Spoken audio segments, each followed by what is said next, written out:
नमस्कार दोस्तों, स्वागत है आपका आपके अपने चैनल शिक्षा की ज्योति ऑल क्लासेस पर। तो आज की क्लास में हम पढ़ेंगे classical conditioning theory. Classical conditioning theory ये किसने दी है? ये पावलोव ने दी है। ये किसने दी है? पावलोव ने दी है। इस थ्योरी के जो नाम हैं बहुत इम्पोर्टेंट है, ये हमेशा पूछे जाते हैं, आपको दे दिए जाएंगे। एक तरफ स्किनर का, कोहलर का सिद्धांत, थॉर्नडाइक और पावलोव का, और पूछा जाएगा कि पावलोव ने कौन सा सिद्धांत दिया है। तो आपने याद रखना है कि क्लासिकल कंडीशनिंग थ्योरी दी है पावलोव ने, ठीक है। और इसके अन्य नाम वो बहुत ही इम्पोर्टेंट है, आपको याद रखने हैं। कौन कौन से हैं? शास्त्रीय अनुबंधन का सिद्धांत, शास्त्रीय अनुबंधन का सिद्धांत। आगे अनुकूलित अनुक्रिया का सिद्धांत, प्रतिवादी अनुबंध सिद्धांत। फिर आ गया प्राचीन या परंपरागत अनुबंध सिद्धांत, एस अनुबंध सिद्धांत। ये भी पावलोव की थ्योरी का ही नाम है। इसी प्रकार से आ गया प्रतिस्थापक सिद्धांत, प्रतिस्थापक सिद्धांत।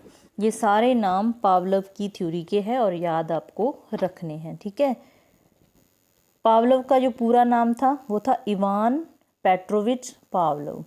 इवान पेट्रोविच पावलोव ये एक रूसी विज्ञानी थे, ठीक है, और शरीर के वैज्ञानिक थे, ठीक है, शरीर विज्ञानी थे, रूस के रहने वाले थे, शरीर विज्ञानी थे। प्रयोग किया इन्होंने कुत्ते पर, प्रयोग किया कुत्ते पर, और इन्होंने एक पाचन क्रिया पर शोध किया, पाचन क्रिया पर शोध किया, जिसके लिए इनको मिला था नोबेल पुरस्कार। ये आपको पूरी पक्के तरीके से याद रखना है। और कब मिला? 1904 में। किसको मिला पुरस्कार? पावलोव को। कब मिला? 1904 में। किसके लिए मिला? पाचन क्रिया पर शोध करने के लिए पावलोव को ये पुरस्कार मिला था, ठीक है। अनुबंधन का आपसे कोई जनक पूछ ले तो भी आपका आंसर होगा पावलोव, तो भी आपका आंसर क्या होगा? पावलोव। अब देखते हैं ये पावलोव की थ्योरी क्या थी, ठीक है। पावलोव ने एक प्रयोग किया था कुत्ते पर। किस पर प्रयोग किया था? कुत्ते पर पावलोव ने प्रयोग किया था, ठीक है। प्रयोग क्या था कि पावलोव के पास एक कुत्ता था, वो उसको रोज भोजन रख देता था। कुत्ता भोजन को देखता और उसकी लार टपकने लग जाती। कुत्ता भोजन को देखता, देखते ही भोजन को कुत्ते की लार टपकने लग जाती। ऐसा करते करते एक दिन आया कि पावलोव ने पहले एक घंटी बजा दी।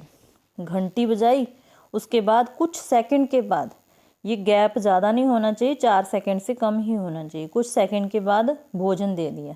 कुत्ते की लार टपकने लगी। ऐसा ही वो रोज़ करता, पहले घंटी बजा देता, फिर भोजन रख देता और कुत्ता लार टपकाता। इसको कई दिन रिपीट करने के बाद एक दिन पावलोव ने ऐसा किया कि घंटी तो बजा दी लेकिन भोजन नहीं दिया। घंटी बजाई, भोजन नहीं दिया, लेकिन कुत्ते के मुंह में तो फिर भी लार आई।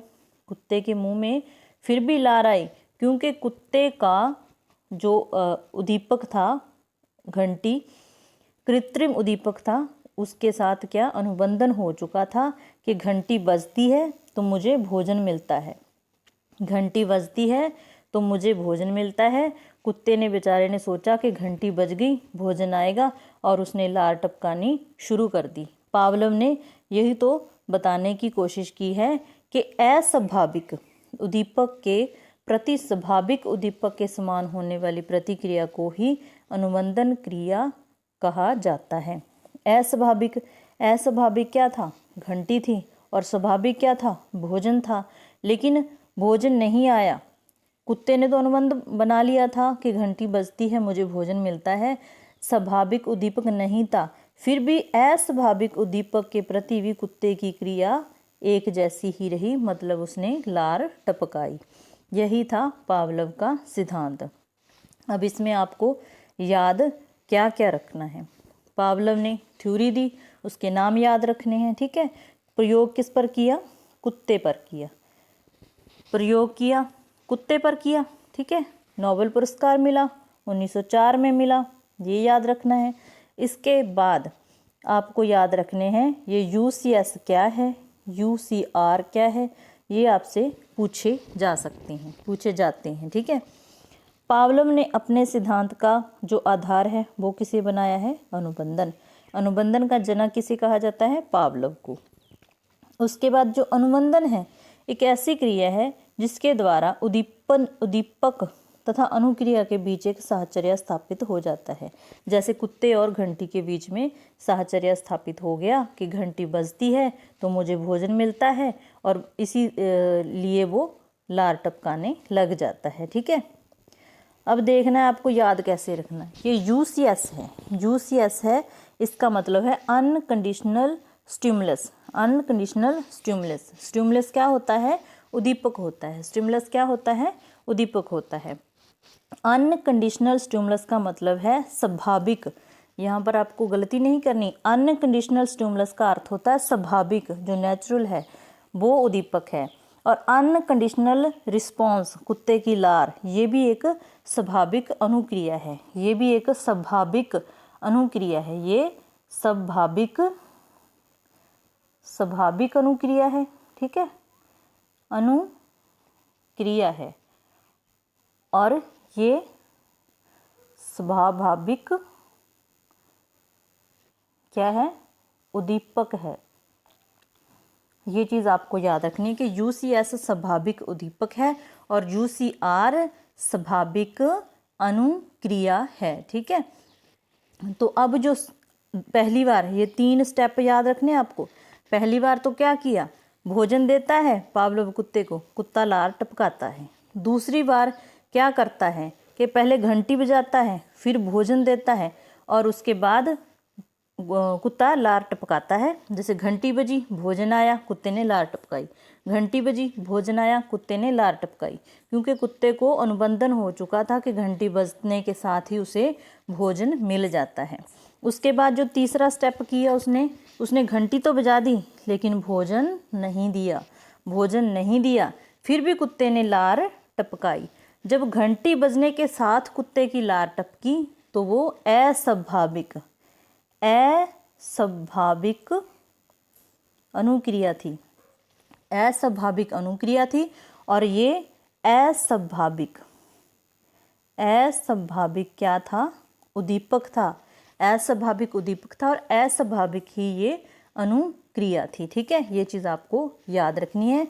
यहाँ पर आए कंडीशनल स्टिमुलस, इसका मतलब ये कृत्रिम है। जो घंटी थी ना वो कृत्रिम उद्दीपक थी और जो कंडीशनल रिस्पॉन्स आ जाए वो मतलब कि अस्वाभाविक उसकी अनुक्रिया थी। ठीक है, आपसे पेपर में इसका क्रम पूछा जाएगा तो ये ऑप्शन आपका राइट होगा। कैसे भी यूएस सीएस उल्ट पुल्ट करके लिखे हों तो आपने ये लिखना है। इसको शॉर्ट में ऐसे लिखा जा सकता है, सीएस यूएस से बन गया यूएस, सी यहाँ से निकाला जा सकता है और यूआर, इसका जो क्रम होगा यही सही होगा, सीएस यूएस यूआर। ठीक है, इस तरीके से आपको याद रखना है।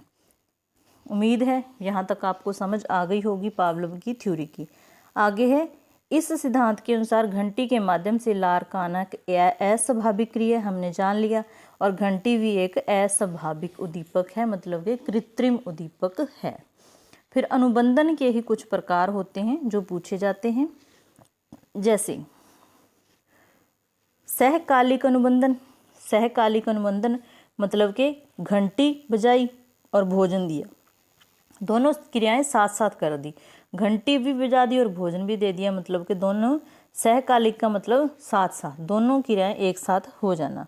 उसके बाद विलंबित अनुबंधन। विलंबित मतलब घंटी बजाई और कुछ सेकंड के बाद, जैसे मैंने 7:10 और 6 सेकंड पर घंटी बजा दी और 7:10 पर, ठीक है, उसको भोजन दे दिया। यहाँ पर क्या होना चाहिए कि जो घंटी है वो भोजन देने से पहले ही बजनी चाहिए और पहले ही बंद हो जानी चाहिए। वहाँ पर होता है विलंबित अनुबंध, विलंबित अनुबंध। ठीक है, उसके बाद एक होता है अवशेष अनुबंध। अवशेष अनुबंध, इसमें क्या होता है कि इसमें जैसे 4 बजे घंटी बजा दी और उसके घंटे बाद भोजन दिया, यहाँ तक 1 घंटा बीतेगा तो कुत्ता भूल चुका होगा ना कि घंटी बजी थी और मुझे भोजन मिलेगा। तो ये होता है अवशेष अनुबंध। ठीक है, एक होता है पश्चगामी। पश्चगामी पीछे, जैसे भोजन पहले दे दिया, घंटी बाद में बजाई, तो ये होता है पश्चगामी अनुबंधन। मैंने अपनी पूरी कोशिश की है इस थ्योरी को समझाने की। उम्मीद है आपको समझ भी आएगी। अगर समझ आई, अच्छी लगी तो लाइक करना और चैनल को सब्सक्राइब करना अगर नए आए हो चैनल पर तो, ठीक है। तो इसी तरह से हम साइको को अच्छे तरीके से पूरा फुल कंप्लीट पढ़ेंगे। तो मिलते हैं नेक्स्ट क्लास में। Thanks for watching.